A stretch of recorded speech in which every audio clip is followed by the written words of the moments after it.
ကဲအခုကျွန်တော်ပြပြမှဟာကြတော့ကျွန်တော်တို့ဒီ Windows 10မှာပေါ့ကွာနော် Windows 10မှာကျွန်တော်တို့ကဒီ this PC ကျွန်တော်တို့ကပျောက်သွားတာ this PC ပြန်ဖော်ရှင်ကျွန်တော်တို့ကဘယ်လိုပြန်ဖွားမှာလဲဆိုတော့နော် this PC ဖော်ပုံဖော်နေရအကေဝေးဒီမှာ this PC ပျောက်သွားမယ်ပျောက်သွားဆိုကျွန်တော်တို့ကဒီ desktop ပေါ်ကနေကျွန်တော် right click ထောက်မယ်ထောက်ပြီးလို့ရှိရင်ဒီ personalize ထဲတွားမယ်တွားပြီးလို့ရှိရင်ကျွန်တော်တို့ကဒီမှာတင်းထဲတွားမယ်တွားပြီးလို့ရှိရင်ဒီညာဘက်ချမ်းတောက်မှာဒီမှာ desktop icon ဆိုရှိတယ်အဲ့ကောင်နဲ့တွားမယ်တွားပြီးလို့ရှိရင်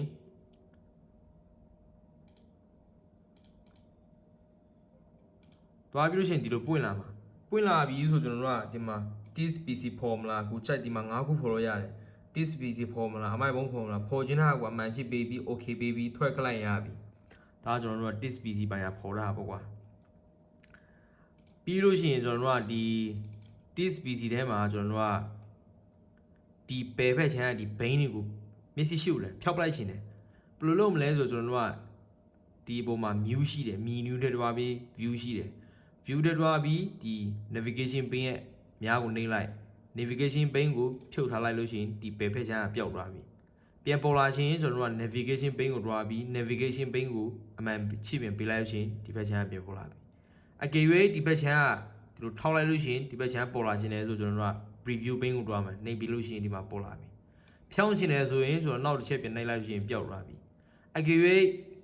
ဒီလိုနှိပ်လိုက်လို့ရှိရင်ကိုထောက်လက်နေရဒီမှာပွင့်လာတယ်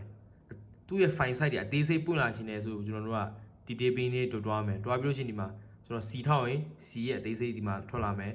T ထောက်ရင် T ရဲ့အသေးစိတ်ဒီမှာထွက်လာမယ် file site ပိုင်းကကြည့်ချင်ကျွန်တော်တို့ကတပည့်ကြီးခောက်ပြီးထောက်ပြီးလို့ရှိရင်ဒီမှာပွင့်လာပြီဆိုသူ့ရဲ့ site ဘယ်လောက်ရှိလဲကြည့်ချင်တယ်ဆို right click ထောက်ပြီး property တဲ့တွားမယ်တွားပြီးဒီမှာဒီကောင် file size က 25.6 KB ပဲရှိတာဒါက file size အသေးစိတ်ကြည့်ချင်ဒီတိုင်းတွားမယ်ခဏကျွန်တော်ပြောသလိုပဲဒီမှာထောက်လိုက်လို့ရှိရင်အသေးစိတ်သူ့ရဲ့ site ဘယ်လောက်ရှိလဲဒီကောင်အခုကျွန်တော်ထောက်တဲ့ဟာနဲ့မတီးပေါ့ကွာထောက်ထားလို့ရှိရင်ဒီမှာသူ့ရဲ့ file size ကြတော့ total size ကြတော့326 GB ရှိတယ် file system ကြတော့ new technology file system ရှိပဲဒါကြတော့ဒီမှာထောက်လိုက်လို့ရှိရင်ဒီဘက်မှာပွင့်လာခြင်းတယ်ဒီဘေးမှာမပွင့်ချင်ဘူးအကယ်၍တချို့ကွန်ပျူတာတွေကဒီမှာပွင့်လာတယ်ကိုနှိမ့်တာမာသွားတာပြန်ပွင့်လာတယ်ပြန်ဖြောက်ချင်တယ်ဆိုဒီ detail pane ကိုတစ်ချက်ပြန်နှိမ့်လိုက်လို့ရှိရင်ပြန်ပျောက်သွားပြီဒါကဘယ်ဘက်ချမ်းရဲ့ညာဘက်ချမ်းရဲ့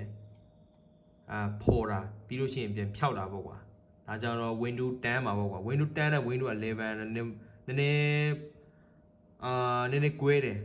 ဒါ Windows 10 Pro